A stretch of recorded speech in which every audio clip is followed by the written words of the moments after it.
Today's program is brought to you by Whole Foods Market. For more information, visit WholeFoodsMarket.com. I'm Erica Wides, host of Let's Get Real, the cooking show about finding, preparing, and eating food. You're listening to Heritage Radio Network, broadcasting live from Bushwick, Brooklyn. If you like this program, visit heritageradionetwork.org for thousands more. We talk about food, we talk about music, with musical dudes. Finger on the pulse, Snacky Tunes. I spent 14 years in 95 cities around about people who were less than human. My mission in that time was to become more than human. I'm a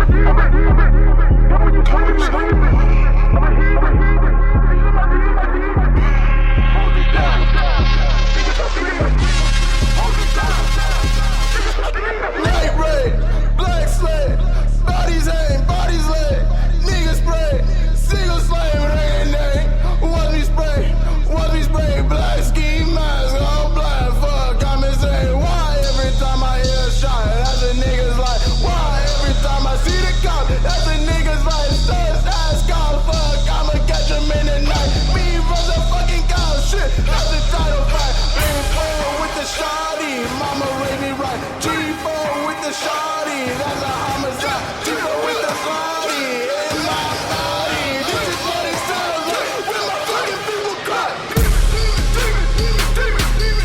Wow.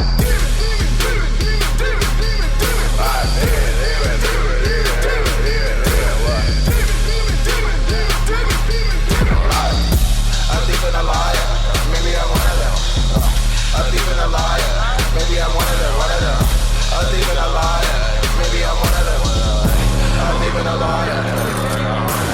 Palm action shawty, ayy, little hoe fall back, I pull up with my posse, ayy, dressed in all black, palm action shawty, ayy, little hoe fall back, I pull up with my posse, ayy, dressed in all black, I'm feeling like Marilyn Manson, selling these bricks out of mansion, rap game Glenn Danzig, holding your hoe for ransom, young black punk. I'm feeling like I'm in rancid, they like young flex, you too sick. I'm feeling like I got cancer, ayy, ayy. Why me pull up with my bro? Pull up, how about I mac on your hoe? If you got problems with two, they gon' blow. Blowing your brains out all over the flow. Kicking your teeth in your head. Didn't you hear what I said? I told you be cautious, so I'm off you, ayy. Look at you, honey, you're dead, ayy. I don't want your hoe, she cooking, ayy. I'm ballin', but I am not hooping, ayy. And if you got problems, I pull out that chopper and blast you away like Hadouken, ayy. I'm on top and I'm kicking the woofing, ayy. Way ahead of you, like I be fooling. Why me pull up with my bros and I'm fooling like Candy Manny? I'm strapped with the toolie, ayy. My new chick looking like Kylie, ayy. Diamonds all up in my bridle, ayy. All these Hispanic shits on me, ayy. Call me Coyote, no Wiley, ayy. I will not make her my wifey, ayy. That hood be getting too pricey, ayy. Young pussy getting too hypey, ayy. Young pussy getting too hypey, ayy. I got the juice like some high C, ayy. I got the juice like some high C, ayy. Young pussy getting too hypey, ayy. Young pussy getting too hypey, ayy. I got the juice like some high C. I got the juice like some high C, ayy. Young pussy getting too hypey, ayy. Young pussy getting too hypey. Wow.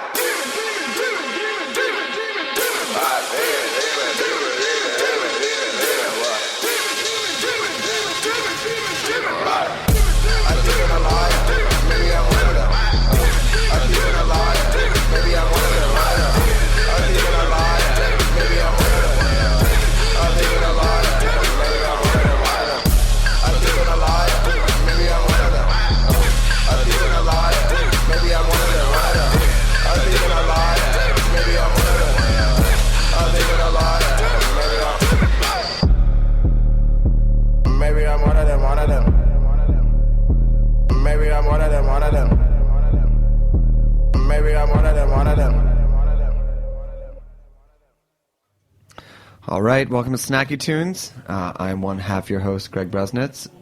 Darin, you there? Hey guys, how's it going? Calling in from the West Coast, Darin Bresnitz. The other half, yeah, we're gonna have to work on this. This is like new territory for us. That was just False Prpht, who will be live in studio later today. Big shout out to Phil from Momo for hooking us up. But first up, we got Matt Robard. Welcome. Yeah, thanks. Who we know from Food Republic, but now freelance journalism extraordinaire. Yeah. Where are you writing these days? I mean, I'm writing for a bunch of people, you know, Lucky Peach, Wall Street Journal, Bon App, whoever will pay. Oh. Whoever will take for hire. Yeah, whoever will take the most interesting story, right? And whoever will not pay but has like a bunch of Facebook followers, I'll do some Facebook posts too. Oh, okay. Just shout out to anyone who wants a Facebook post. I can do that. What's a Facebook post? Just like I'm a Facebook post guy for hire. Like I'll do a post for free if they have a lot of followers. Oh, okay. Interesting. Yeah. It's a new model. Yeah, wait. It's new media. Can you give an example? One example is, say, like BuzzFeed has like 18 million followers. I would say buy Koreatown a cookbook on their Facebook page, and it would be for free, but it would be very self-promotional. That's what I'm saying. Excellent segue. Matt is actually here not to tell us how the new model of food journalism is working, but he has put together with Deuki Hong a beautiful, beautiful cookbook called Koreatown. Awesome, great. It awesome. It really is. It's stunning. I mean, we're going to get to all of it, but I just want to say it's a beautiful cookbook. It looks really good. What is the genesis for this? I mean, why a cookbook in 2016? Right, why a cookbook? I mean, cookbooks. There are a lot of them. If you go to Barnes and Noble, there's like 17,000 of them on the shelves. And why a cookbook? I felt, and Deuki Hong, my co-author, who's not here today, unfortunately, he's sleeping because he had to work a long shift at Baekjang his restaurant. But this book was needed because Korean food really needed to be brought to the modern reader. A lot of times there's been many cookbooks written about Korean food, but in the past they've been kind of sleepier tomes written by food professors or YouTube stars, and they were very instructional and very educational, but they didn't have the energy of Koreatown. Because you guys, I'm sure, have been to Koreatown? I mean, I work right around the corner. Yeah. Yeah, Darin, I mean, you're in LA.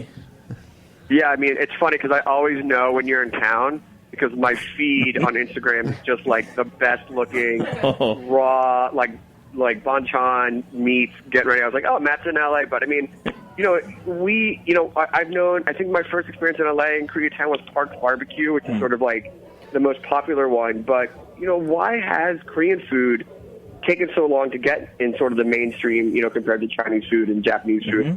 And like, I feel like even now, like, it's in the mainstream and it's surpassing it. What do you think? It's a good question. Korean food has generally been done with a for us, by us kind of mentality. These restaurants with all this delicious food have not marketed themselves very well, like Thai restaurants and Chinese restaurants. So for years and years, you've walked into these restaurants and it's been killer food, but there's been no English on the menu, or there hasn't been much of an explanation of all these soups. And in Koreatown, we don't just focus on barbecue. We're going deep into the magical soup canon of Korean food culture. And you mentioned Parks, which is great. Our cover actually was shot at Parks. Oh, wow. All the banchan on our cover, we went in, we know the owner, Jenny. She's really cool, and she just let us shoot a bunch of her food, and it ended up on the cover. I mean, so I just want to go take one quick step back. For you and your partner, like, how did you kind of come to this? Like, I mean, and of course that's the reason why it hasn't, but like, how did you convince him? How did you feel, like this is like, it was time to do this? It was, was it a late night of soju and you're like, oh, we got to write a book, man. Dude, hugging it out as Koreans are known to do. No, Deuki and I knew each other. We were part of this guidebook project where we went and ate at, like, I went to 78 Korean restaurants. You remember that? Yeah, I think you went out to a bunch of them. Yeah, I went to Momo, the one in the East Village. Oh, yeah, that record. Mano, yeah. One. Well, I went to 78 of these restaurants and had to kind of judge them anonymously, like a Michelin inspector. Deuki as well had to do that. We were both hired, and I met him at the kind of big meeting we did to decide on the top 30 Korean restaurants. And at the end of that meeting, we did go out for a few soju bombs, and we were like, okay, what's next? And we'd all like been so deep into Korean food in New York. And I just loved the way Deuki thought about food. He's a chef at a really great restaurant called Ganghodang Baekjang in New York. But he's also kind of this food scholar. He really is into Korean food in a way that's unique. So we came together to write the project and to test the recipes in his kitchen, and it's worked out well. So getting into the cuisine itself, when you get an Italian cookbook, that's like minimum like 4 ingredients, you most likely have it. Yeah. Kind of getting into like, a different regional cuisine that has like so many ingredients. Yeah. Well, what is maybe your first recommendation to people who've never cooked Korean before? Like, where do you start? Oh, What's yeah. the entry point? The entry point is, turning on the stove and making some. Oh, okay, go on. No. We'll get there in 45 okay. minutes. No, really, it's making some anchovy stock, and it sounds kind of crazy, and it will make your house smell like an aquarium store. But it is what the foundation of cooking Korean food is anchovy stock. You make some anchovy stock, and then you can build out from that. You can build out the stocks, the soups, the marinades.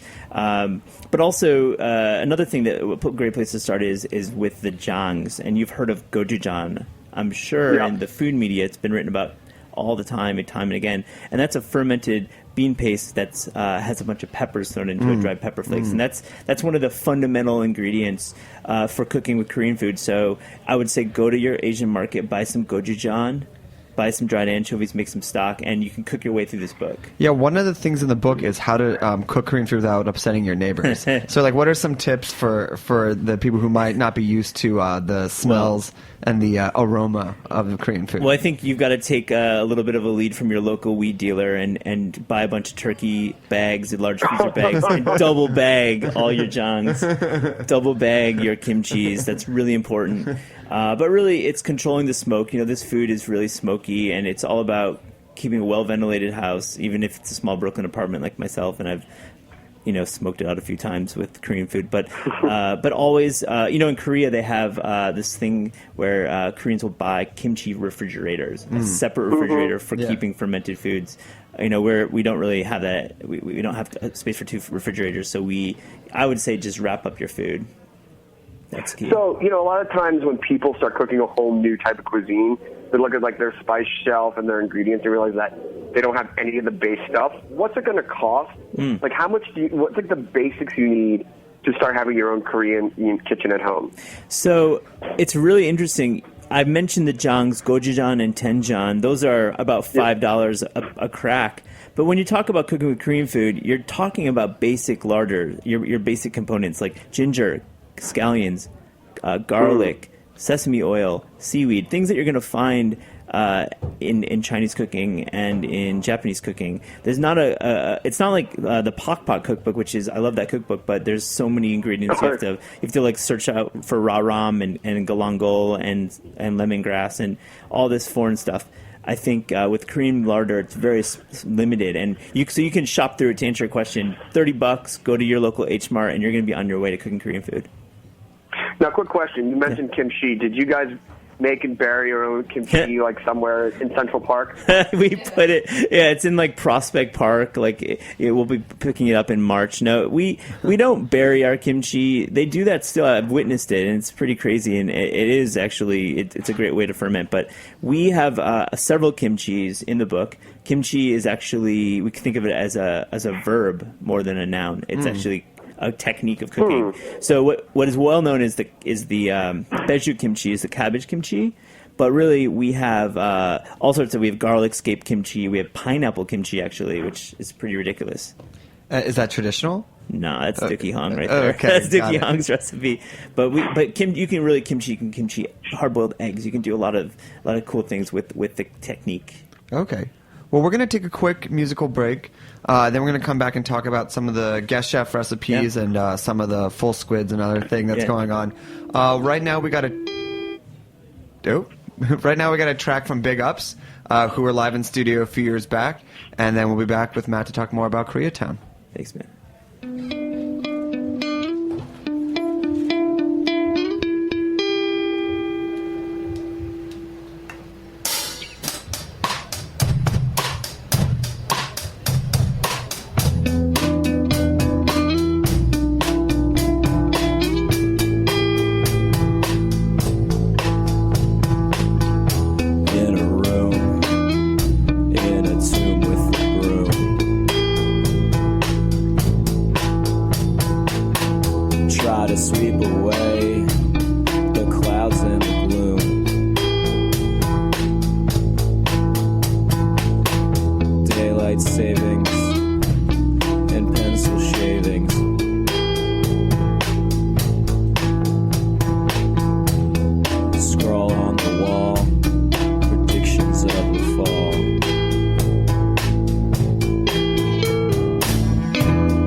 I don't mind.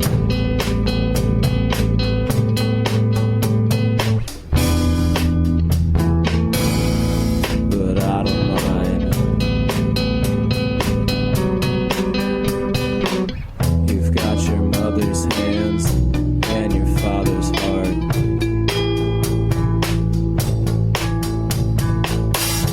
Making plans where you stand and when you start.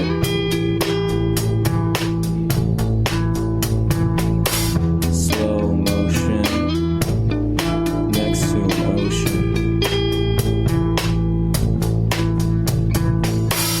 Making rounds, break it down without a sound.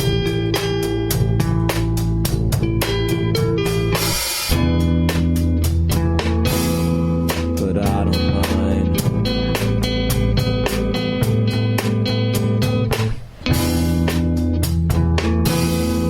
But I don't mind.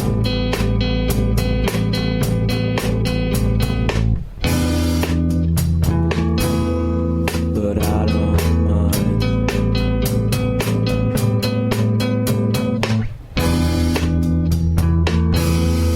But I don't mind. I still recognize you in your disguise. I think I'll pull the wool over my own eyes.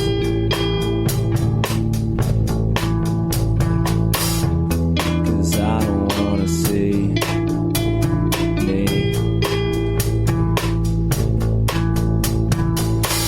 raptured, fractured, and captured.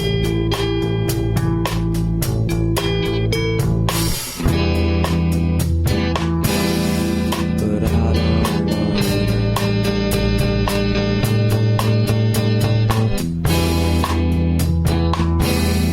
But I don't mind.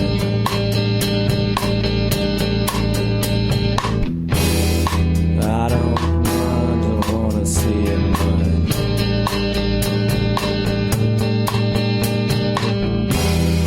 I don't mind, don't wanna be your mind.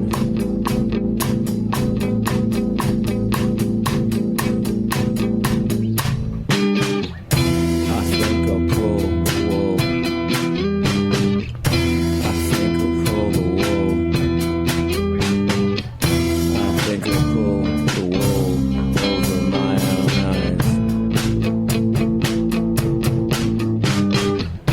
I think I'll pull the wool.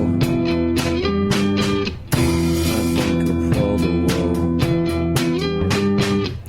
I think I'll pull the wool over my own eyes.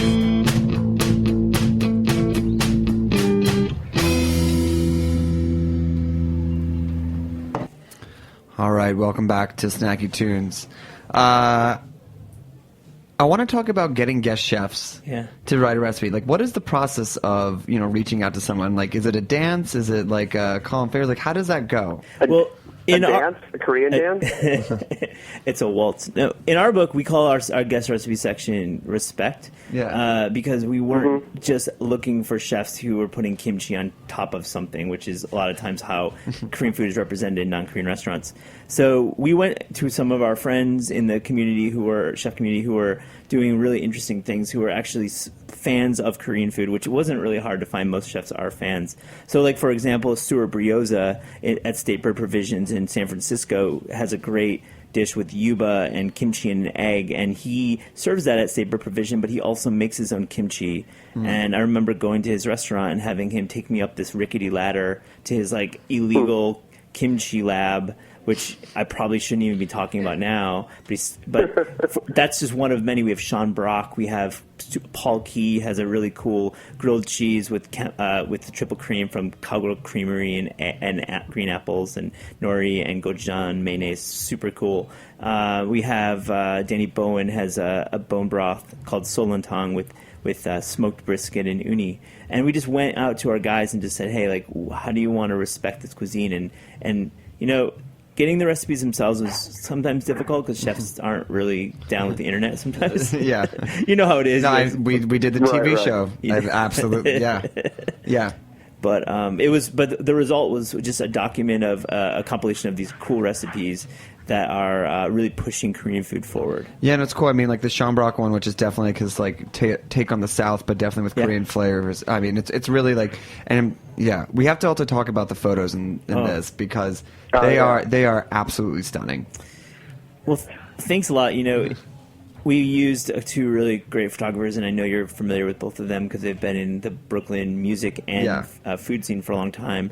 Sam Harine and Gabby Porter. Yeah. Sam Harine is the chief photographer, and Sam, Deuki, and I traveled around the country many times over just shooting photos in restaurants. Yeah, I mean, when people get their hands on this, it really looks like, you know, they just got finished cooking. You can almost see the steam in a lot of these, or they just got plated, and they're alive. They're not like it's not dull or like so vibrant. Like my mouth is legitimately watering going through this book. We thought. Well, sorry, what were you gonna say on the phone? I'm saying I'm hungry just looking at the book. Well, we kind of didn't want to do the thing where you shoot all your photos in a photo studio. You know, that's most cookbooks are done that way, where it's like 75 photos in 3 days and all the plates look similar or the same, and you're 3 days and you're done. Well, we spent all of our money on travel and going to these restaurants and shooting with permission, sometimes without permission, but just trying to get the vibe. You know, really, it was touch and go at times. And you know, in LA, we had this crazy night where we had it was my birthday. At this Pochamacha in Wilshire called DGM, and Sam was there, and his camera got sprayed with soju bombs, and we had this, you know, all the great food was lined up, and it really worked well for the book, and it brought some energy to it that you mentioned. Yeah, I guess now that you're saying it, sorry, go ahead. I feel that it plays more into where, you know, sort of like the new media of, you know, food and photography and how people learn about food. I feel it plays more to that, like. This speaks to me more and makes me want to get into this cuisine and then go have that experience than what it would be like in the studio. Yeah, I don't want to be insulting to this, but this looks like, now that you say it, like an Instagram style of shooting where it's like, I mean, there's a lot of action in the background, like there's like people kind of there. I mean, but like in a really beautiful, like staged way. It's like, oh, it's like I'm in the restaurant. It looks like it's not like shooting in like a bubble. I mean, it looks like it's part of the real community and like the real thing. Yeah, Greg, it's so true. And we wanted rough edges. You know, we didn't bring any props because we didn't have any. We didn't want perfect. We wanted rough. We wanted like the real table that you find in a Korean restaurant. Wanted real like chopsticks that have been used a million times over and washed and used again and again. Like that's what Korean food is, and it brings this energy to it. And really, it is a modern cookbook. We are very proud, Deuki, Sam, Gabby, and I, about what we've been able to put together here, which is a document about what it's like to eat in Koreatown in 2016. And I don't think it's going to change that much in the next 10 years, but it might. And in 10 years, we might do a new version. But I think that's the way cookbooks are going. You know, it's not all about the perfect. It's about the real. And Instagram is real. So speaking about the modern Korean cuisine, you know, I mean, people know bibimbap, people know bulgogi, things like that. What dishes did you discover that one blew you away, that it made to stay just in Korean restaurants as like sort of like a personal favorite but not popular? And then what do you think the next like breakout dish is going to be? For sure.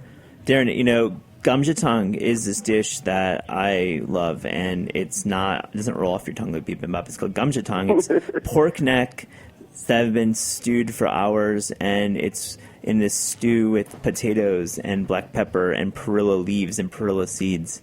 And the broth is pork stock. It's not the kimchi flavor. It's not the sour, spicy that, you know, you're really usually familiar with and aware of when you're eating Korean soups. It's this very different style of soup. But I mean, I've taken chefs there and they've loved it. You're picking the pork meat off of the bone and you're dipping it sometimes in this side sauce of wasabi and soy sauce, and it's really delicious. So that's one. And the next big thing to break through, honestly, you know, solantang is bone broth, and bone broth has been at the kind of forefront for a while.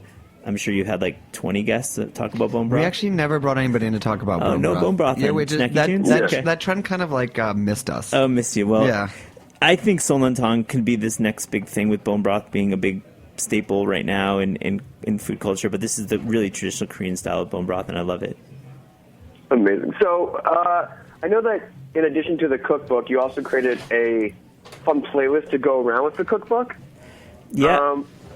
So, I mean, and, you know, you have ASAP Ferg, CL, Black Mouse Super Rainbow. Not exactly what I think of when I think of Korean food. So how did this music inspire you for your cookbook and for Koreatown? Well, my friend David, who I've been following at Large Hearted Boy, you know, do you guys know that blog? Oh, yeah. He's awesome, and I've been following him since he started doing this thing, blog thing, for about 10 years, and I was fortunate enough to be able to do a book notes for him, and he asked me to compile some music that I was inspired by while writing it. So, you know, like CL is this kind of breakout K-pop star, and she's crossing over. She was in a group Girls' Generation, and now she's 21, and she's crossing over. I think this guy Keith Ape. Have you heard of him before? Yeah, Darin. Keith Ape is he's this trap rapper from Seoul. And he did this remix. Itchy Ma is this big hit that you've probably heard on. It's been on some indie hip hop stations, and he did this remix with Waka Flocka Flame and A$AP Ferg, and he is dope. He's really cool, man, and I really like this guy. And I think there's more going on than the manufactured K-pop sound that you're hearing, and then the Psy sound, of course. I think Seoul's a really cool place for music, and you're going to find also a lot of like rock bands that are kind of eschewing that manufactured sound and vibe and playing and hopefully breaking it over in the States. Amazing.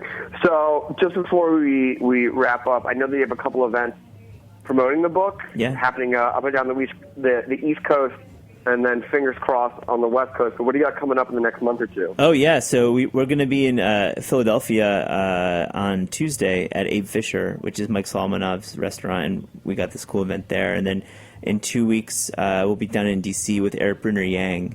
Oh, he will be doing, Darin and I are hosting a series of panels at South by Southwest, and Eric and Alex Dupak will be doing one of the panels called The Real Cost of Food.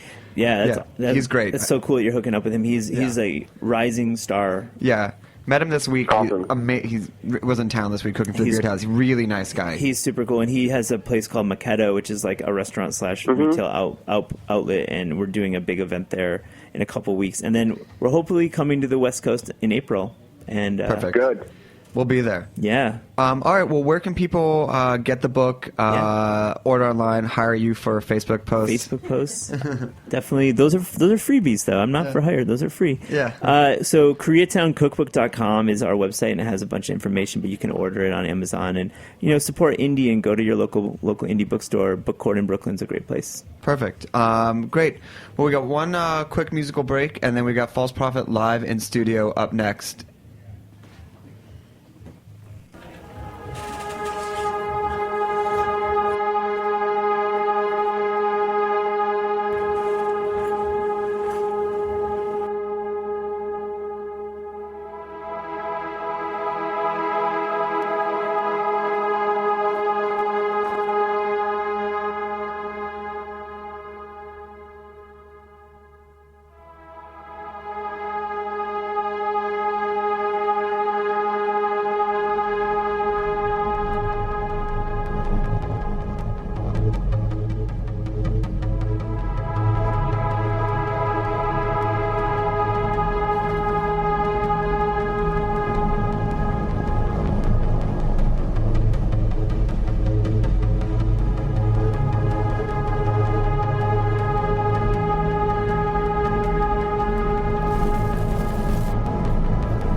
Today's program is proudly brought to you by Whole Foods Market, America's healthiest grocery store with more than 400 locations throughout the United States.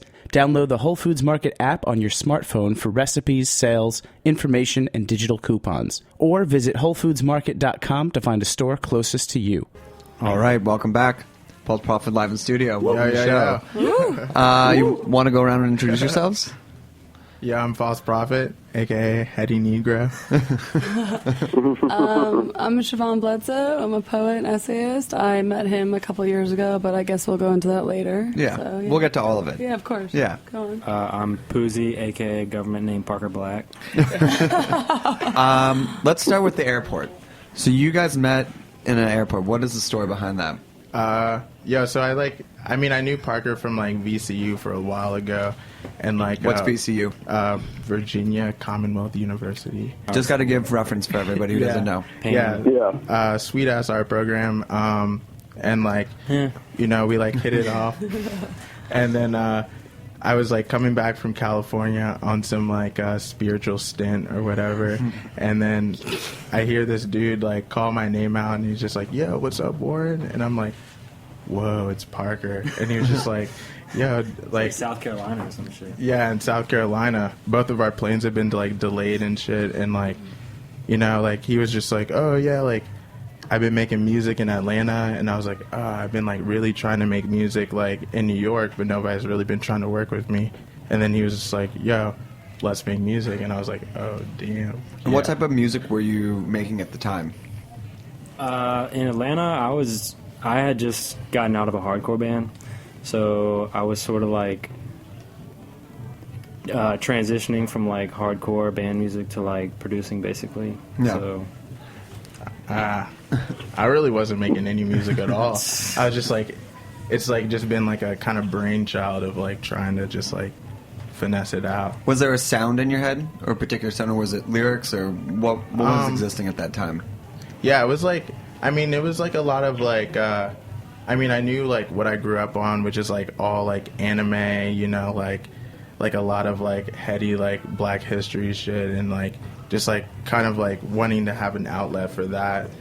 And like, it was never like a sound. I had like influences like Death Grips and like Death and like a lot of like punk bands and hardcore vibes, but like really no outlet yet. And you and Siobhan were in a punk band together, right? That's true. It was called Mattress. So actually, I met Warren kind of unbelievable circumstances. 2 years ago, we were both accepted to this residency in Vermont, in like the middle of nowhere, like bucolic, like rural Vermont. There was one bar in town called Downtown where we actually had our first show. What, was it actually downtown? Was there a downtown? The downtown was like, what would you say downtown was? It was like one pub and a bookstore. The downtown was like a post office, a wing shop, and like a bar. It was like a quarter of a mile strip. So everything you need. Yeah.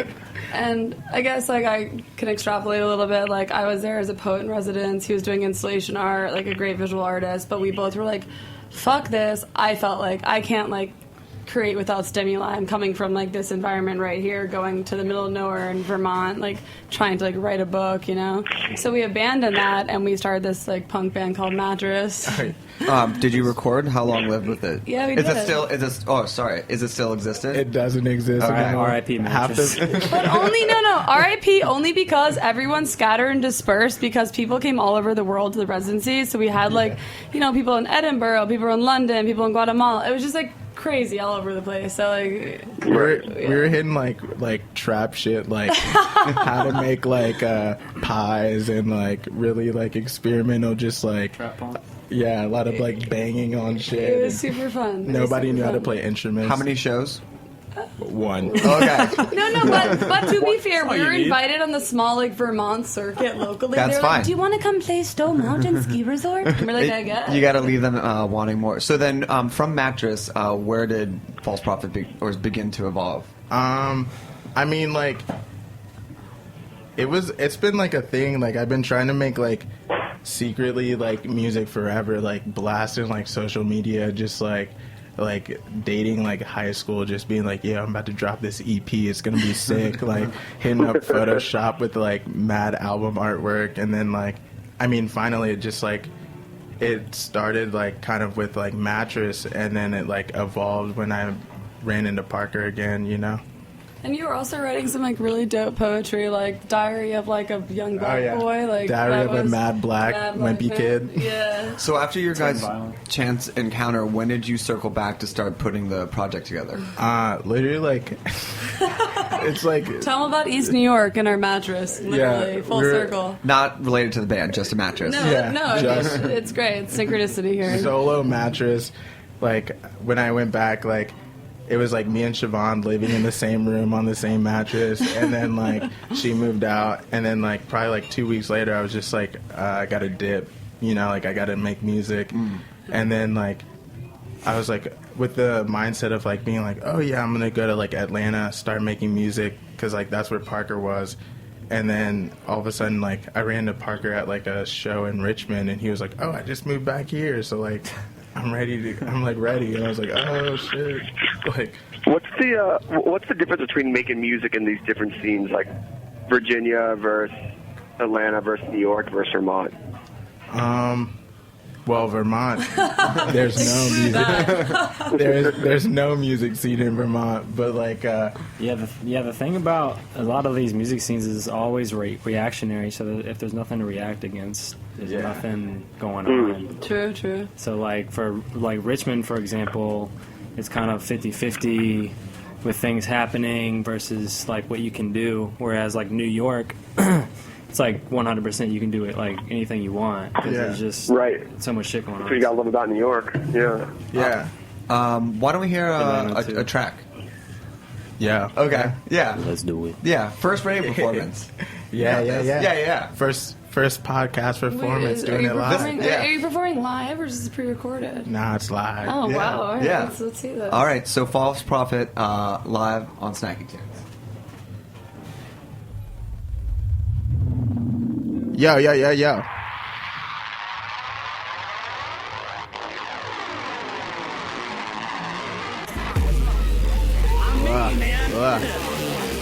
insane.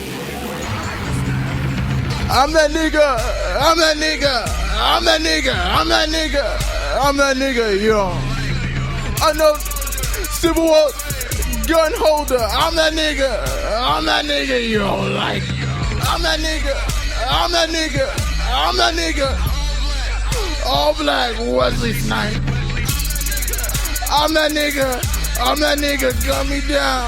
Gun me down like Wesley. Fuck. All I wanna do is be in my hoopty, getting head to my music.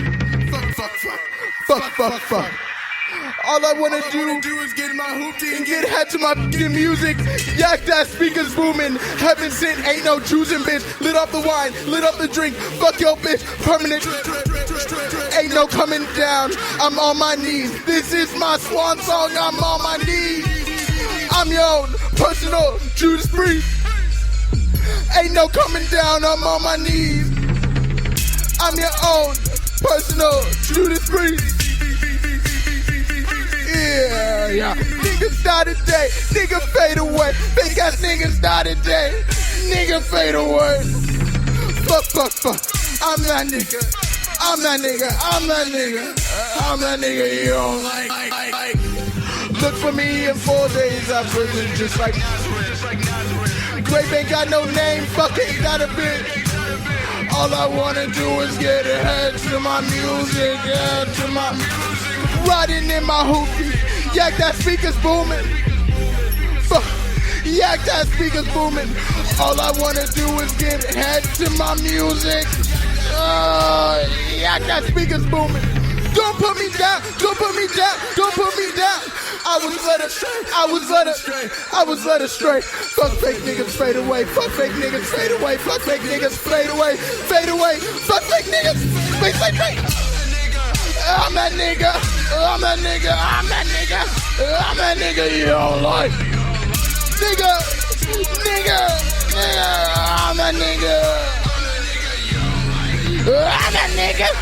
I'm that nigga.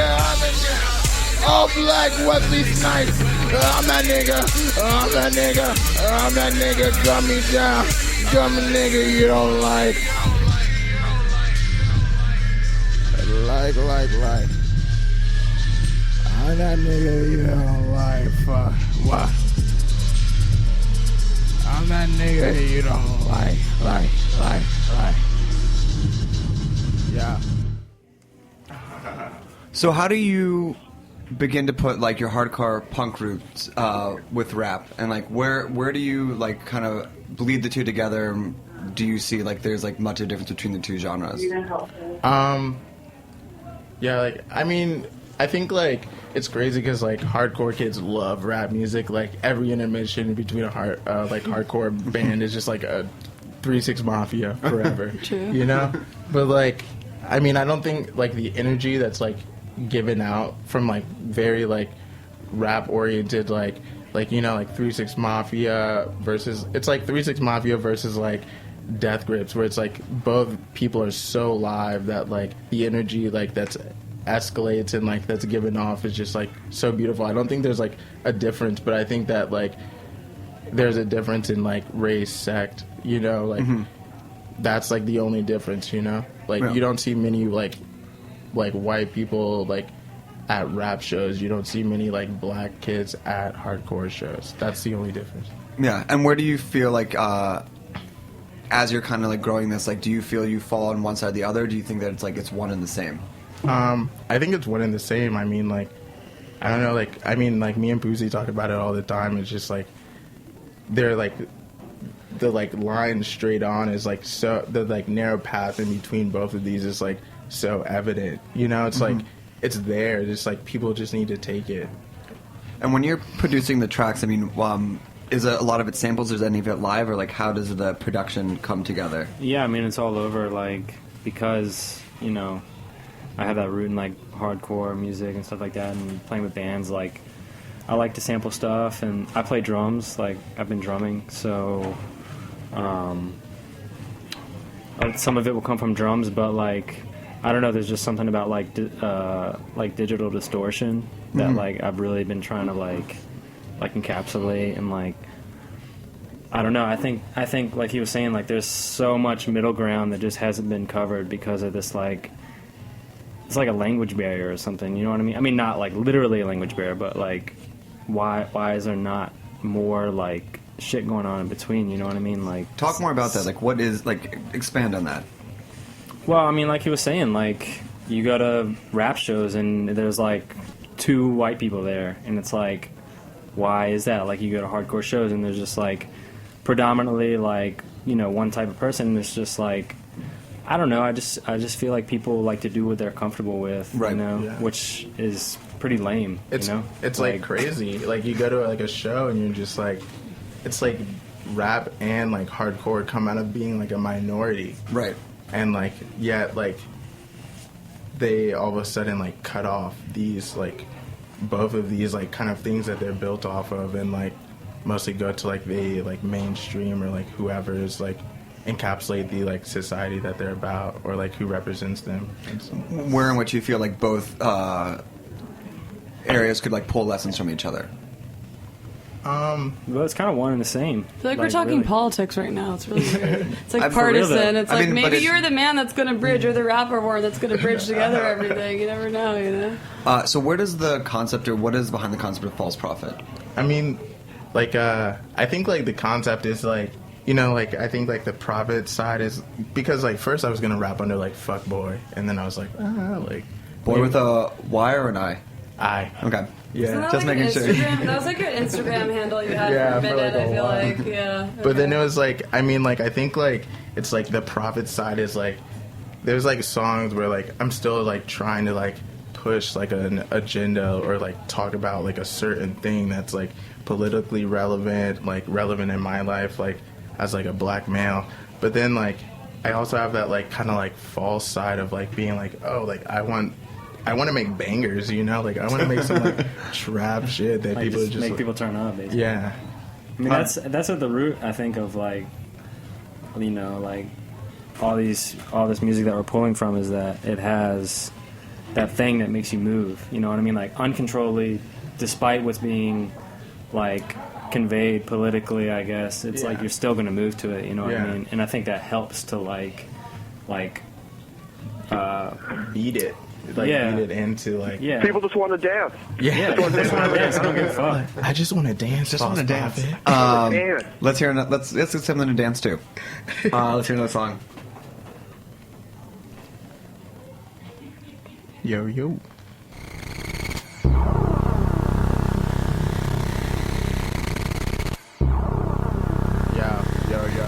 Yeah.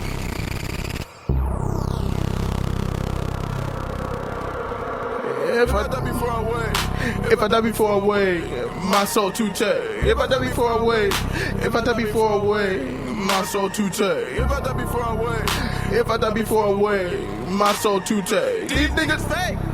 Dave Chappelle, you come and have bait. Austin 316, nigga got big drinks.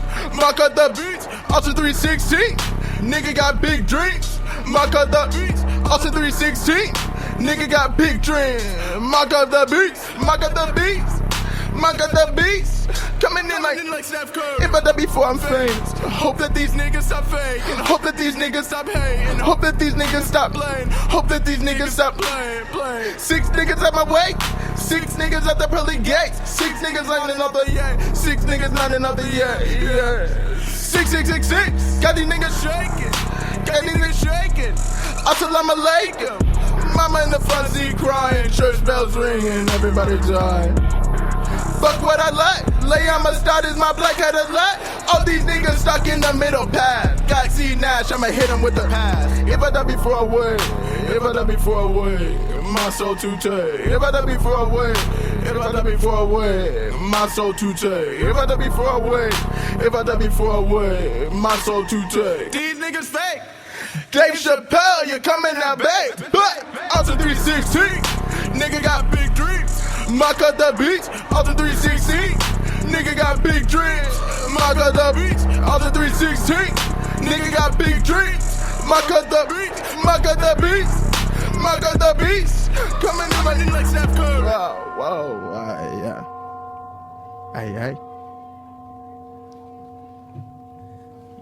Hey, Phil. He's right out Hi, there. Phil. Phil's been smiling at us. Phil's been smiling. Hi, What's buddy. up, Phil? So what's on the horizon? What are you currently working on in the False Prpht world? Well, like currently, I mean, like we're just trying to like put out good music. I mean, like we Booking got shows, though. yeah, booking a lot of shows. We have If you get 2, that's 1 more than Mattress. yeah. No, I want to say though that we were offered like to go this like on this like small local like Vermont I believe tour. it. Like, We got yeah. I mean that the Mattress thing was sweet, and now like I Really mean, learned the industry from Mattress and took some lessons with you. it turns out there's actually a band named Mattress, so we couldn't even like persist any longer. But that's fine. yeah, man. No, like, it's Mattress Vermont. That's how you just There change you it. go, Mattress VT trademark. It's pretty good. We got this show with Slug Christ coming up, which is like ATL based. Working on like we have like a show here on April 10th. Working on a show in Philly, April 8th for like a mini tour. Kind of just like we have like Mickey Blanca's and like Chino Moby is like hooking us up with like kind of like the noise groove. We're just like working on like collaborations, kind of like really like trying to hone in on like a sound, like the sound like that like will take us like kind of like put us in like a new line, even though it's like an homage to like a bunch of older people. It's still like our own unique thing. Totally. Who did your music video? It's pretty great. Oh, Which okay. one are you, It's a which great video are you video. talking about? It's the home invasion one. Yes. Yeah. One, Let's just talk about it. one like shout out to Jace, dude.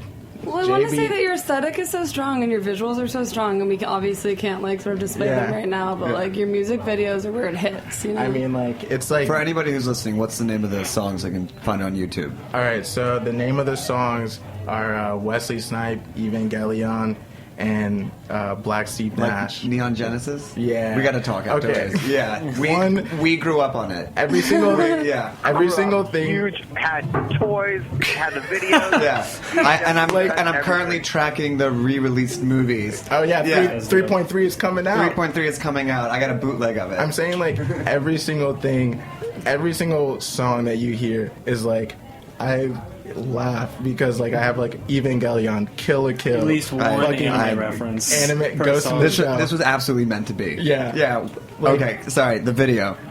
So shout out to JD Burrow. Like Jace like kills it. You know, like it's like when it comes together, it's like it starts out like an idea that I have. Jace takes it, then like me, Jace, and Poozy like sit down and like really kind of we all have like an art background, so we're always constantly like flexing all these, and like I mean it's just like trying. Like I was looking at Slipknot videos last night, and I was just like, wow, like so many of our Shout out videos. Duality. Yeah, literally, Duality is like a secret influence of like that fucking Black Steve Nash video. Like, how raw can we get? Like, how raw to like can we get to like make people look at it, but then like also be like, I don't want to watch, but it's like a click hole. You're just stuck in like a YouTube loop. Yeah. Well, we want to make sure we have time for one more song, but where can people find you, find your music, book you, get you on your second radio show? Yeah. yeah, this one was sweet. Like, shout out to you guys. That shit, I mean, you can find me like False Prpht. Prophet is spelled Prpht. Is that internet language? Yeah, internet language. I mean, Bandcamp, False Prpht. SoundCloud and all that shit. Yeah, SoundCloud. Check out Poozy Forever. And where can you check out your poetry? Well, I mean, I want to make this about him. He's the focal point, but Yeah, but you're I still do. here. But I do want to interject You're and still say a person. something. So, like, Yeah. I was like his manager for a little while, but like I've relinquished that title because he has one of the most like insatiable drives and hunger and curiosity to learn, and is like I've handed the complete throne of self-autonomy to him, and he's just like doing his damn thing, and I'm like really proud of him because he's like existing between cities. And when I met him in Vermont, I mean, we're in the middle of nowhere, right? It's like a bunch of art kids thrown together, and then he had this like je ne sais quoi, this like aura about him where you just like kind of knew like that he'd be great. And I'm really proud of him, not to be patronizing, but I love you that he's going in this direction. But also, she's a great poet, a beautiful soul. I'm a published poet, I will say that. I'm coming out with my first book in 2 months through Ugly Duckling Press. It's called... Yo. Anyway, I don't want to promote myself. This isn't about me. You got me. right there. Say the name of the book. What's it called? Yeah, what's it called? There's two. There's Oh. one called Sod, and then there's one called No, It's Really Okay. Amazing. And it's like short block prose, and like... Anyway, I've been doing a few readings. I've been doing a lot of readings, actually, around... I just did one at Baby's All Right. I think Zach, my friend who owns it, is going to give me, like, an afternoon there to curate. So things are going pretty well in that way. Like, I've just... Instead of talking about making shit, I'm actually making it, and that makes all the difference, Yeah. you know? Dude, friends are the best. Creative friends are the best. And I love Warren, and I'll never forget Rarities. sleeping on the mattress with no sheets in East New York watching YouTube videos. Perfect. That's all. Perfect. Well, we want to give a shout out to Matt. Check out the Koreatown book. Hello to Ornella. Hello to the family on the West Coast. What are you going to take us out with? Dude, this new track with young prodigy, like 15-year-old young Flex, dude. Virginia Beach, killing it, dude. Young Flex. Thanks for coming on. Thanks. Thank you. Thanks. See you guys. Peace. I spent 14 years in 95 Yeah. cities surrounded by people who were less than human. My mission at the time was to become more than human. Shit. I'm a demon, Hold you down, nigga. Hold you down, nigga. Night raid, black slave, bodies hang, bodies lay, niggas pray, seagulls slave, it ain't night. Watch me slay, but I ski mask all black. Fuck, I'm insane. Why every time I hear a shot, that's a nigga's like. Why every time I see the cop, that's a nigga's like. Suicide scout, man, I'ma find you in the night. Me motherfucking cop, shit, that's a title fight. G4 with the shotty, mama raised me right. G4 with the shotty, that's a homicide. G with the shotty in my body. This is what it sounds like when my fucking people got demon, black. Demon, black.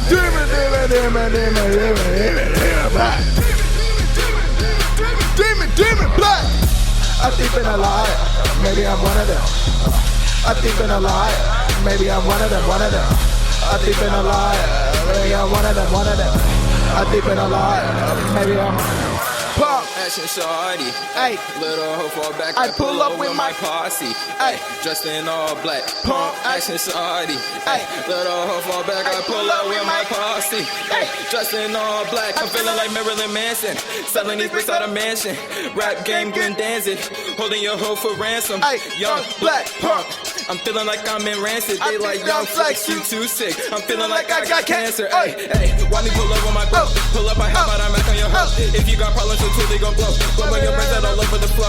Oh, kicking your teeth in your head, getting you hit. What I said, I told you be cautious, so I'm off it. Ay, look at you, honey, you're dead. Hey, I don't want your hoe, she gooping. Hey, I'm ballin', but I am not hooping. Hey, and if you got problems, I pull out that chopper and blast you away like Hadouken. Hey, where your head you like how you fooling. When me pull up on my bros and I'm fooling like Candy Manny, I'm strapped with the toolie. My new chick looking like Kylie. Ay, diamonds all up in my brightline. Ay, all these Hispanic shits on me. Ay, call me Coyote, no Wiley. Ay, I wanna make her my wifey. Ay, that would be getting too pricey. Ay, young pussy getting too hypey. Ay, young pussy getting too hypey. Ay, I got the juice like some high C. Ay, I got the juice like some high C. Ay, young pussy getting too hypey. Ay, young pussy getting too hypey. Ay, I got the juice like some high C. I got the juice like some high C. Ay, I got the juice like some high C. Ay, young pussy getting too hypey. Demon, black. Demon, black. Black. Demon,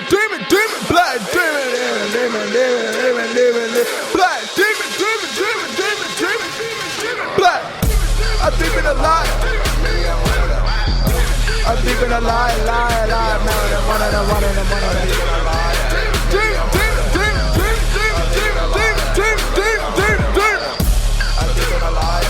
Maybe I'm one of them. I deep in a lie.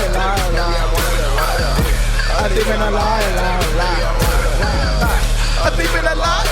Maybe I'm one of them. What? Maybe I'm one of them. Why? Maybe I'm one of them. Yeah. Maybe I'm one of them. Why? I deep in a lie. Maybe I'm one of them. Hell yeah. Oh. Shout out Ethan Gallion. Shout out maybe getting some like female like vocals like interwoven into there, you know. I'm not talking about myself or anything. Thanks for listening to this program on heritageradionetwork.org. You can find all of our archive programs on our website or as podcasts in the iTunes store by searching Heritage Radio Network. You can like us on Facebook and follow us on Twitter at heritage_radio. You can email us questions anytime at info@heritageradionetwork.org. Heritage Radio Network is a 501c3 non-profit. To donate and become a member, visit our website today. Thanks for listening.